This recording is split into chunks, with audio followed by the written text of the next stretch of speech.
Hello everyone, Assalamu alaikum. My name is Hijab Akbar Kwali, and so today's we have the very honorable and grateful guest whose name is Ma'am DB. So let's go and about herself and know her life journey. So hello ma'am, how are you? I am doing great. Thank you so much for doing this interview. Okay ma'am. Also I want to thank you to comment my show and give me your valuable time. Oh, thank you. Okay, so before moving on the question, please introduce yourself.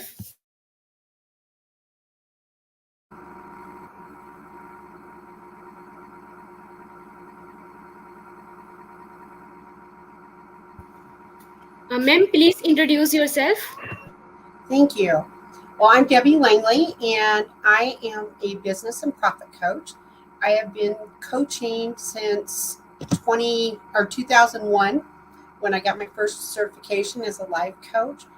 And when we got to um, the the pandemic, I saw that we really have so many people that want to be entrepreneurs, and I have more than 40 years of life experience in being an entrepreneur, and I grew up in an entrepreneur home.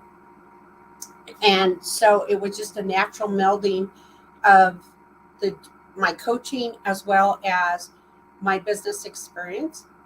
I um, I became an entrepreneur because I grew up in that entrepreneurial home. And as I was growing up, I saw my dad do several transitions. When he was first an entrepreneur, he worked so hard. I mean, he opened his shop at 6 a.m., and many times he didn't come home until midnight. And he missed some really important things when I was a child. And I decided that that was not going to be the kind of entrepreneur I wanted to be. I remember one time specifically where we were supposed to go sledding, and he didn't show up when he went in at 6 to open the shop, and he was supposed to be home by 9. 9 came, 10 came, 11 came, noon. Finally at 2 o'clock my mom called and said, "Hey, what's going on? Are we going sledding today?" And he said, "No, I have too much work." And then my mom had to tell me, and my sisters, we're not going. And so as I got older and I got had my own family, I'd already made the decision from that experience that I was going to be there and be the mom that kept the promises. I was going to be there to um, be the kind of mom I wanted to be, but I also realized I would be an entrepreneur. As I got to be a teenager, my dad learned the secrets to making a business not own him, but him be the owner. And so he was able to be more a part of our family. And he spent much less time in that endeavor. So I took those lessons because I did work for my dad as a teenager, and I actually managed one of his shops. That was one of the first leadership positions I had in business. And I got to learn firsthand before I had my own kids what to do when I had kids. So I when I got married, I always had like these two family businesses that I was running, and I did that while I was raising my six kids. And now, since the pandemic, I see that it's a great opportunity to be able to help others be entrepreneurs, and my specialty is helping them be profitable. I increase their profits and help them to spend less time working. Amazing. Okay, ma'am. Thanks to answer. So my first question from you: can you provide an overview of your coaching approach and philosophy for helping business owners? Oh, great. My approach is I don't believe can do anything in a group that is significant. So I only do one on one coaching. And because every single business is different, every person, every entrepreneur or business owner is different, and they have different family circumstances, different business circumstances. Their home life is totally different. So I approach it as a very unique situation. We go in and I analyze everything. We analyze how much time you're actually working, because most business owners aren't aware of their own numbers. They don't know how much time they actually spend working. They just know that, it takes up the majority of their life. They don't know how much their profits are.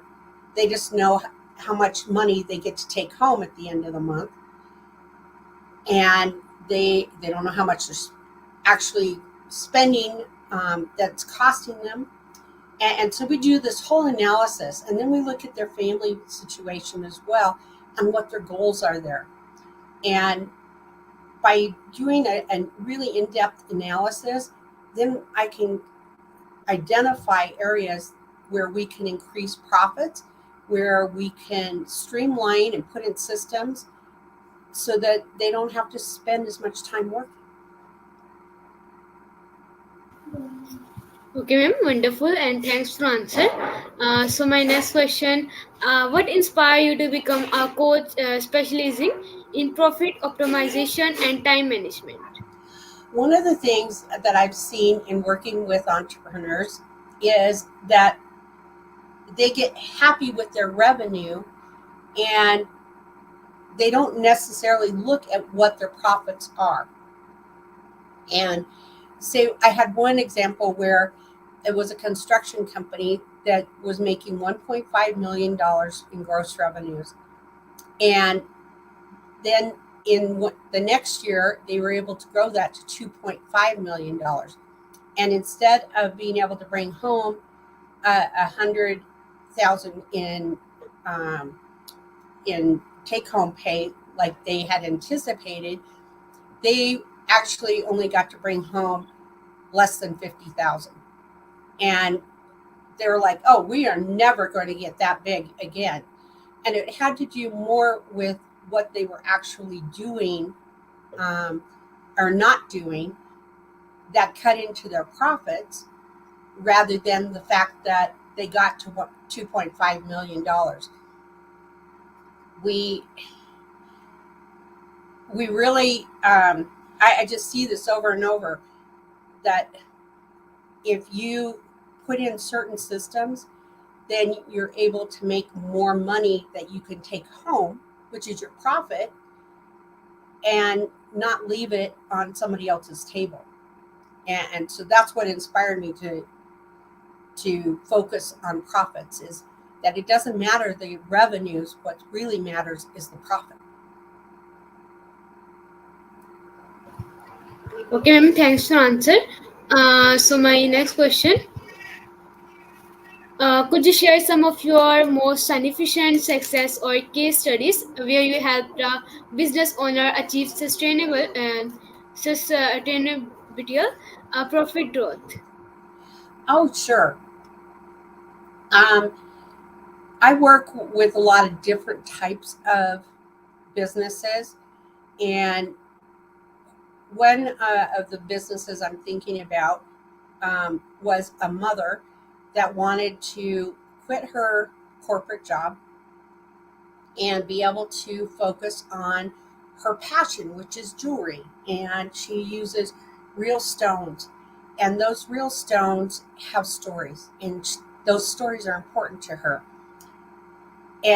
But she'd been working her business for a year and not making a profit at all. And when we started working together and started analyzing things, we were able to, one, put in a business plan. And most businesses don't have a business plan.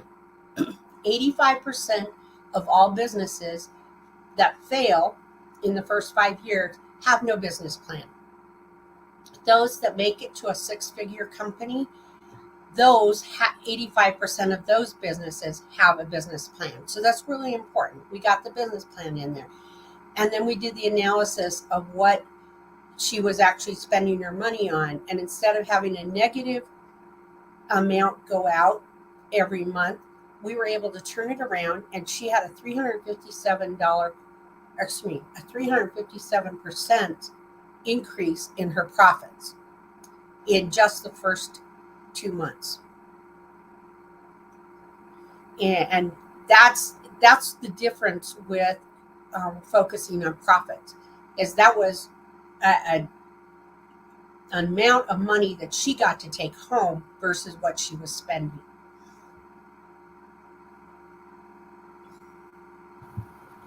Okay, ma'am, thanks for answer. So my next question, what strategies or methodologies do you typically employ to help business increase their profitability? It goes back to the analysis, and making sure that the owner knows what their numbers are, in hours in the day that they're using, the numbers in their bank account, what they're paying to other people, their expenses, cost of their goods. Knowing your numbers allows you to control what's happening. So that's the biggest thing that we're going to work with. Okay, ma'am, thanks for answer. So my next question, how do you assist business owners in reducing their workload while maintaining or improving their business performance? Well, that's a great question, because um, when you look at what you do every day in your business, there are certain activities that are income producing activities versus activities that are just business oriented. And if you look at what you're doing, you can analyze it and say, okay, these are the 2 or 3 things that I spend my time doing that bring in the income. And most people spend 80% of their time doing things that aren't bringing in income. When you switch that around so that you're spending 80% on the 1 or 2 things, or the 20% of of the things that you have to do that increase your income, you therefore have more concentrated time, and you can do strategic partnerships. You can hire people from outside of your company. That's where, like, Upwork freelancers are great, is because then I can say, hey, here are some places that you can go and have somebody else do what's not your specialty and what's not bringing you in the income, and thus it's freeing up their time, so that they're more concise in their performance, they've increased their profits, and they're letting somebody else shine in their own genius, doing what they otherwise would have been struggling to do.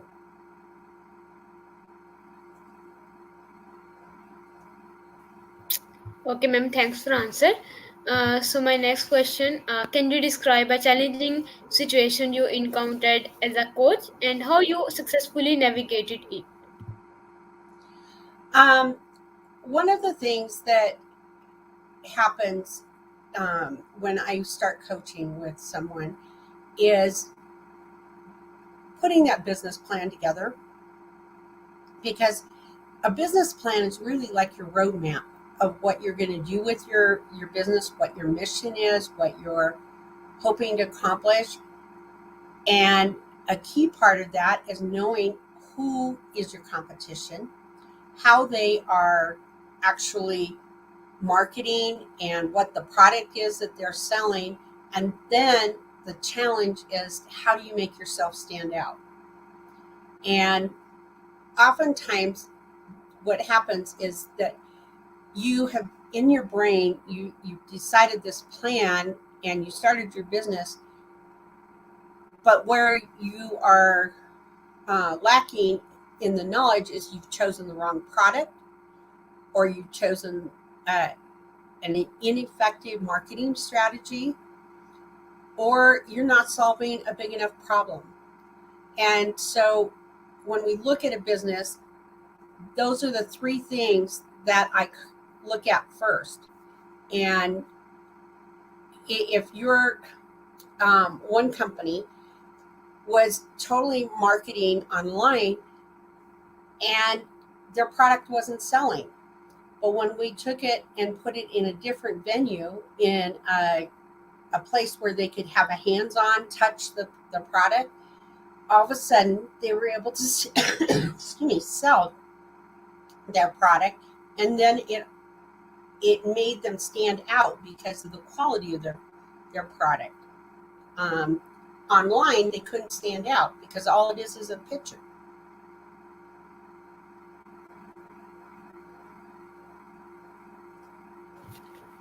Okay, ma'am. Thanks for answer. So my next question: what key performance indicators do you focus on when evaluating our business's profitability and efficiency? Efficiency. Well, I want to.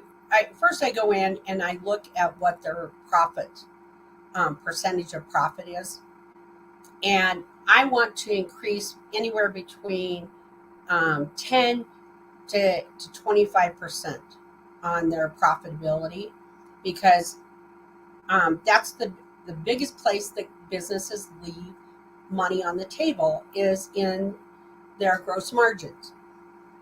So, in knowing what those profitability, their profitability is, it's really easy to follow the key performance indicators on it, and we can do that every single. We can even do that on a daily basis if needed, but at least on a monthly basis, we're going to be watching that profitability. Um, and by allowing a business owner, because the business owners think that they got to do this all on their own. And as a coach, I give them the permission to not have to be doing it on their own. I'm a cheerleader. I'm actually coaching and telling them what to do and how to do it. It's up to them to instigate the changes and or to implement them. But I give them permission to look at alternatives that allow them to use people like at Upwork or at Fiverr or um, any number of the many agencies that are out there that will free them up. And we're looking at the time that they're spending at their office or doing their income producing activities. And that's another great indicator of what's going on. Okay, ma'am. Thanks for answer. So my next question: how do you tailor your coaching approach to meet the unique needs and goal of each business owner you work with? I think that also goes back to the business plan that we start with, because you, sometimes when a business owner starts a business, they just have this grand idea. They've got this dream of what they want to do, and we have to fine tune it so that we know what really is their goal. Because they can go in there and say, "Hey, I want a 7-figure business, and I want to um, be in these markets," but they haven't thought about why. And so one of the first exercises I do is we do like the 10 levels of why. You say, okay, that's what I want, is I want 7-figure business, and it's going to be in the um, I want it in, say I want to be like the pioneer woman. But why do you want to do that? And if it is, well, because I want my name known, and it's kind of a legacy. Well, why do you want that? And we'll ask that question until we get down to the real emotion, because your why is your driving force. That's what helps you accomplish what you are doing. That when it gets really tough, when you know why you're doing it, it is like nothing is going to stop you. So I encourage everybody, no matter what you're doing, do that 10 layers of why. Sometimes you only have to do 7, but when you get to that point and you know why you're doing something, then it brings tears to most people. Men, it will bring tears to them. They'll feel it in their fingers, all throughout their body, that is the real why.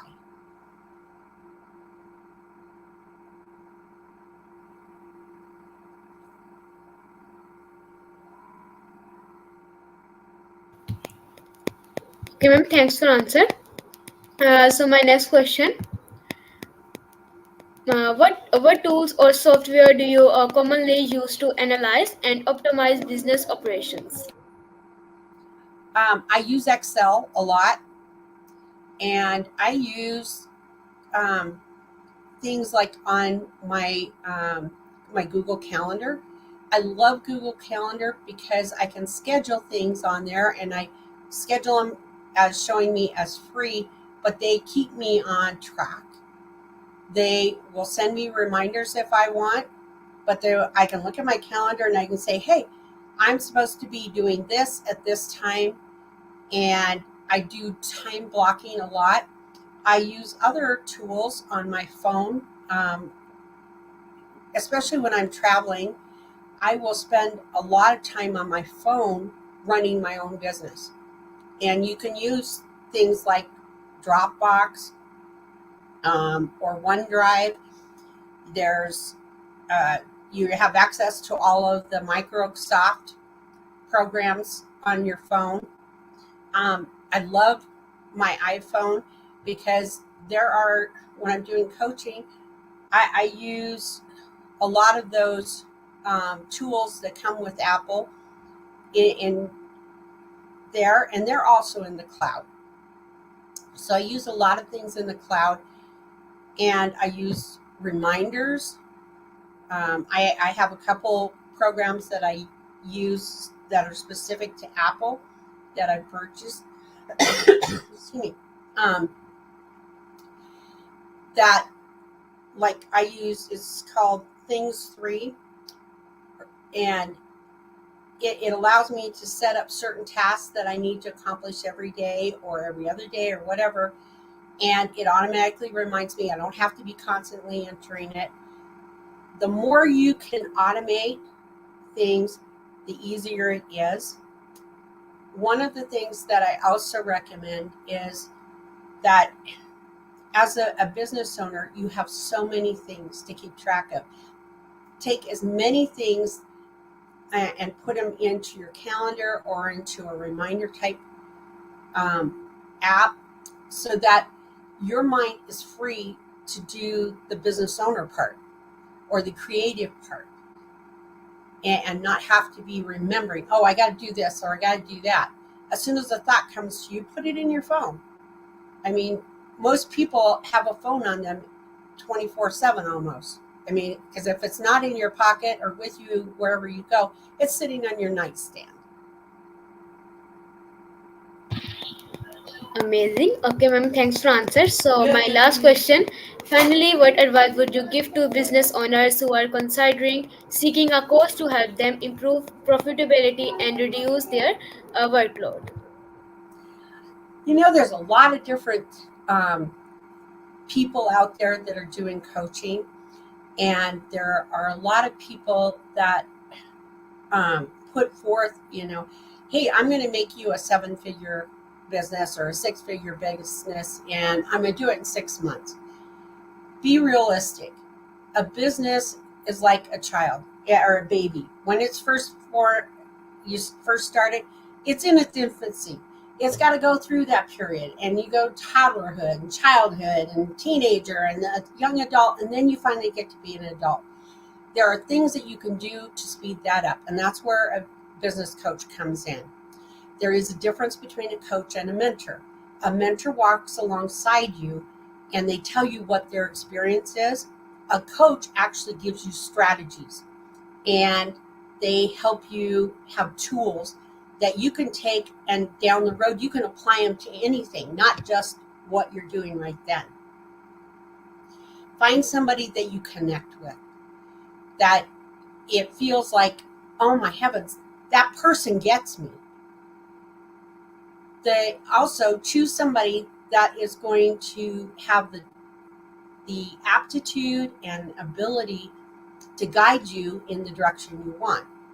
If you want to be doing business stuff, get a business coach. Most business coaches are also former life coaches, and so they have the tools to help you with mindset, because that's another big thing that happens in business with business owners is they oftentimes need a readjustment in their mindset so that they can obtain the goals that they want. Look at people's experience. Like I have more than 40 years of experience in 18 different industries. I've been in automotive, I've been in transportation, I've been in education, agriculture, real estate. I mean, I could just keep listing them. Find somebody that has maybe similar background. Because I've been in so many industries, I've seen that they can be transferable skills between the different industries. And one industry might specialize in one thing, another one might not. But you know, there are certain things that you can do, and life experience is important. Don't don't get a life coach that or a business coach that's only been in business on their own for 2 or 3 years. Get somebody that's actually been out there in the field doing what you want to do. Okay, ma'am. Thank you so much for your valuable time and share us insightful knowledge. Thank you. It's been a pleasure. I Okay, appreciate it. okay, ma'am. I invite you my school. When you come in Pakistan, so please visit our school, Rehan School, Karangi campus. I look forward to it. Okay, so viewers, I am Hijab Upper Kwali and my guest, Ma'am DB. So I hope that you understand our interview and ma'am shares the insightful knowledge. So I hope that you understand. So thank you, ma'am. Bye bye. Thank you. Bye bye.